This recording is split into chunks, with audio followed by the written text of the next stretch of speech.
Raw meat.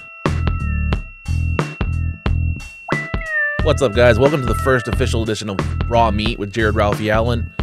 Now, when I first introduced this segment or this concept for a show, I really wanted it to be more of a spontaneous, kind of a one-person cam thing, just something I could throw up when I wanted to react to things that were fun in the pop culture, you know, like X-Men 97 or, you know, the upcoming Deadpool vs. Wolverine film. But then I wake up on Sunday morning and I get blasted with different screenshots from several different comedian friends showing me that some pissant is trying to run his mouth and talk some shit on me. So, let's go through it. A few months ago, into last year, Go Theater in Broken Arrow was having some hard times. And around that time, a friend of mine named Boydheimer had a campaign going to save the Go. A lot of us tried to come together and have some different ideas.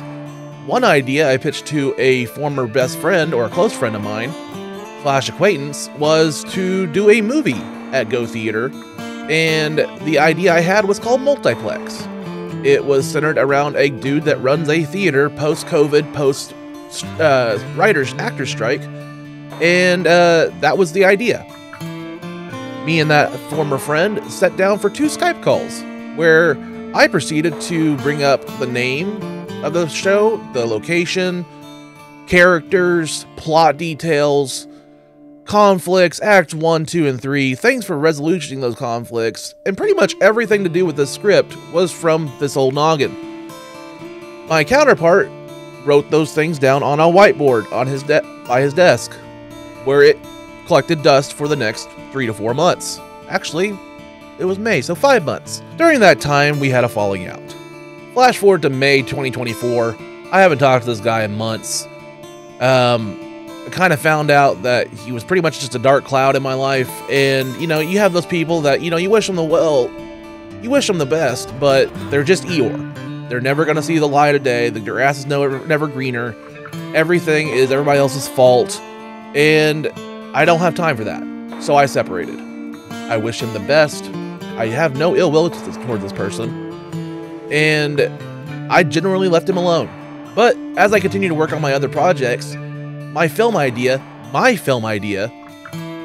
was really personal to me. It was something that stuck with me, and as I interviewed actors and other comedians and, you know, people that are actually doing successful work, they really enforced the idea that I need to keep pursuing this idea. It's a good idea, I need to pursue it. So that's what I did.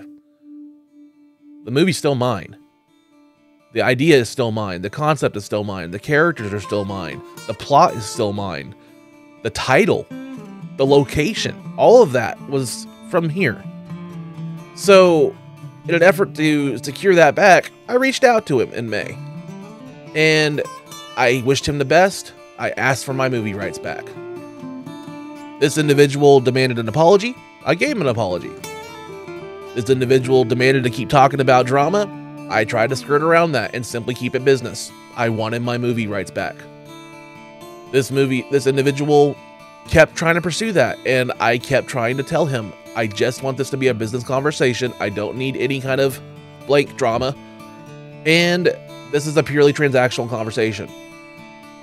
This individual came up with a number of $100 for his work on the idea. I told him that sounds reasonable if I wanted to pursue the idea. Then he kept posting, and he kept threatening, and he threatened legal litigation. He threatened that I was harassing him. He threatened lots of different things. Then he told me that I had to pay him via Cash App, and then blocked me everywhere. I don't have his Cash App. So congratulations, you played yourself. Flash forward to July 7th, and I get screenshots saying that he didn't sell me anything. I tried to bully him into giving him the rights to a project that I did no work on, and I contributed nothing outside of the title and the setting to. And then here's the kicker, boys and girls. He says, and I quote, all the work, writing, filming, editing, directing was going to be done by me, but he fucked that up by being an explosive man-child. Again, I did not sell him anything. He is lying to you to save face. The self-proclaimed comedic genius and murderer on the mic needs to come up with something on his own. He has no rights to that story, and that's his own fault. I have all the receipts. If you want to see them, message me. Well, allow me to retort.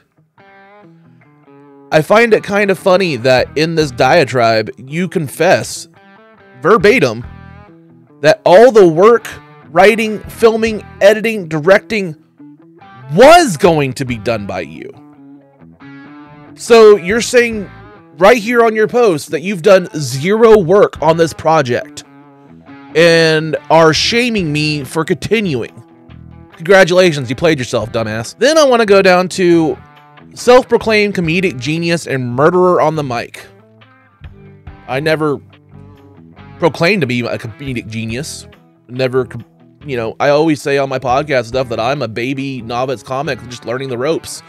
And you're on a journey with me on Unloading Meat to, you know, witness me, you know, growing in more ways than one, because I am getting fatter. And murderer on the mic? Come on. When have I ever called myself murderer on the mic? That's some alliteration that makes this speech impediment really struggle. Can you tell? Do you think I would have a catchphrase called murderer on the mic when I can't even say murderer? That's why I try to fucking avoid that movie on the Orient Express. Mostly because it says Orient. So what now? Well, for me, I'm going to continue writing. I'm going to continue producing. I'm going to continue, you know, leading to direct and star in this movie that I'm working really hard on called Multiplex in theaters soon. I'm going to continue to develop a massive pool of peers and friends and colleagues in entertainment that continue to push me to go for these projects. And I'm going to continue to distance myself and cut off toxic, dark, clouded people who only want to belittle and bully you into their way of thinking. I want to see this thing through. Hell or high water, $100 or not, still don't have your Cash App, douchebag, because that's what a true artist and entertainer does. They have an idea and they follow it through. They don't let it sit on a desk for 6 months and then blame everybody else for their failures. I'm going to continue to distance myself from dark, depressing, moody, depressed individuals who serve no purpose rather than to just pull me down. I wish you the best in all your future endeavors, but at this point, it's just coming down to slander and bullying, and I thought you were better than that. In this day and age, 2024, guys, I've been through enough depression, anxiety, suicidal thoughts, you know, mental health issues to where I'm on the other side of it. This shit really doesn't affect me that much, but I do have to address it. You can't let these bullying, toxic individuals keep the narrative going. You can't let them run the narrative. So to that, I say, I wish you the best. But if this continues, you can go fuck yourself. And I hope you get a free ticket to the movie in a year. But, you know, if this hotspot, aka hemorrhoid of Tulsa comedy, continues to run his mouth, I guess I'm gonna have to pursue legal action. And maybe that'll eventually shut his bitch ass up. As always, be sure to like, share, and subscribe. Guys, thank you so much for tuning in. I'm sorry to take a dark, you know, little bit more direct moment on the show, but, you know, things gotta be addressed. Again, always control your own narrative. Don't let assholes speak for you.